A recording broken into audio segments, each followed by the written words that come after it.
Hey everyone, and welcome to The Explainer. I am absolutely thrilled you're joining us today because we've got a truly fascinating journey ahead of us. We are going to look at two massive, seemingly totally unrelated things that actually both serve as giant barometers for where a nation stands on the world stage.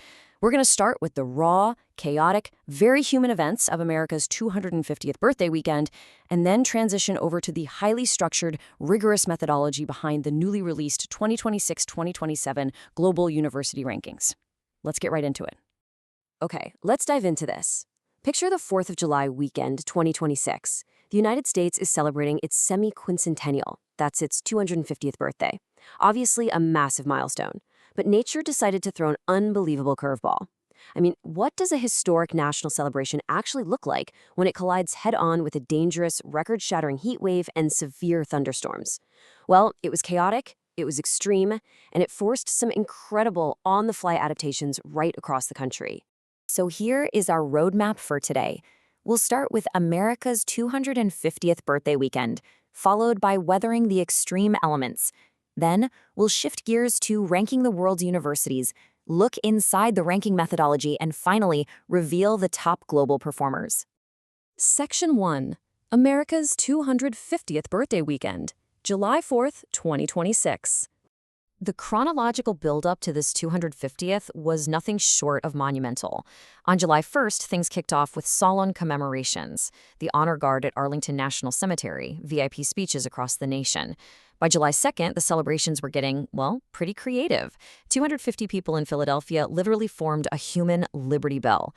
Then on July 3rd, the Great American State Fair opened on the National Mall, even as this brutal, extreme heat started really bearing down.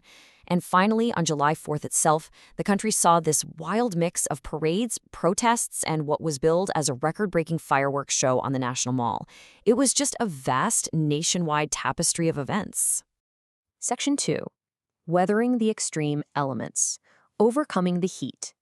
Now, those official plans were heavily disrupted by Mother Nature. Despite the dangerous heat and these severe thunderstorms that forced all kinds of delays and cancellations, there was a very concerted push from the top to keep the official celebrations moving. During a delayed Salute to America event on the National Mall, President Donald Trump addressed the crowd and the weather directly, stating, "There's no way we can be deterred." So that was very much the official posture of the weekend, just pushing through the environmental obstacles to mark this historical moment. But we also saw this kind of resilience on a much more personal, everyday level. Take a Washington, D.C. resident named Sam Miller. When severe rain completely derailed his outdoor 4th of July plans, he simply moved his cookout indoors with his friends. He noted, "This is clarity and a reminder of what America's really like. Celebrating this country is for everyone, and that won't change." It's just a great, simple example of everyday citizens adapting to the elements to keep the spirit of the day going. It was also a weekend of pretty extreme contrasts on the ground. The source material highlights that the festivities featured these awe-inspiring military flyovers happening right alongside political demonstrations. For instance, there was the All of Us 250 protest and concurrently a march through the Capitol by the white nationalist group Patriot Front. These events were happening simultaneously, which injected highly diverse and, frankly, polarizing displays into the national celebration. It was a really complex, factual snapshot of the nation at exactly 250 years old. Let's move to and see how this builds, because we are making a major pivot right now. We're moving from the literal storms and national reflections of America's birthday to the intense, data-driven storms that universities navigate to prove their standing in the world. I mean, how do we actually measure a country's progress when the fireworks are over? Well, one massive way is through the methodology that ranks their academic institutions. Section 3. Ranking the World's Universities, 2026-2027 edition. To measure this global standing today, we turn to the newly released U.S. News Best Global Universities rankings. And the sheer scale of this assessment is staggering. 2,250. That is exactly how many schools spread across more than 100 different countries were evaluated in this newest edition. This isn't just some regional survey. We're talking about a massive, comprehensive, global audit of academic excellence. Section 4. Inside the ranking methodology. Data science approach. Okay, understanding exactly how these 2,250 schools are judged is absolutely crucial. It is a rigorous data science exercise. The entire foundation of this methodology rests on something called bibliometric indicators. If you haven't heard that PR jargon before, don't worry, let's demystify it right now. Bibliometric indicators are essentially just the paper trail of scientific and academic impact. They're metrics that count things like how many research publications a university produces, how often those specific publications are cited by other scholars all around the world, and how often a university collaborates internationally. This is the hard proof of academic research performance. It shows who is literally out there creating global knowledge. So, how do they track all those citations and publications across 100 countries? You need massive data engines for that. The specific methodology here is powered by intelligence from a company called Clarivate. They use data drawn from the Web of Science core collection, and they leverage a powerful analytics tool called Insights Benchmarking and Analytics. By crunching all this incredible data, U.S. News applies rigorous weights to a university's global research reputation, its regional reputation, and its specific academic research performance. It is a highly structured, data-first methodology that leaves very little room for bias. But the methodology gets even more granular than that.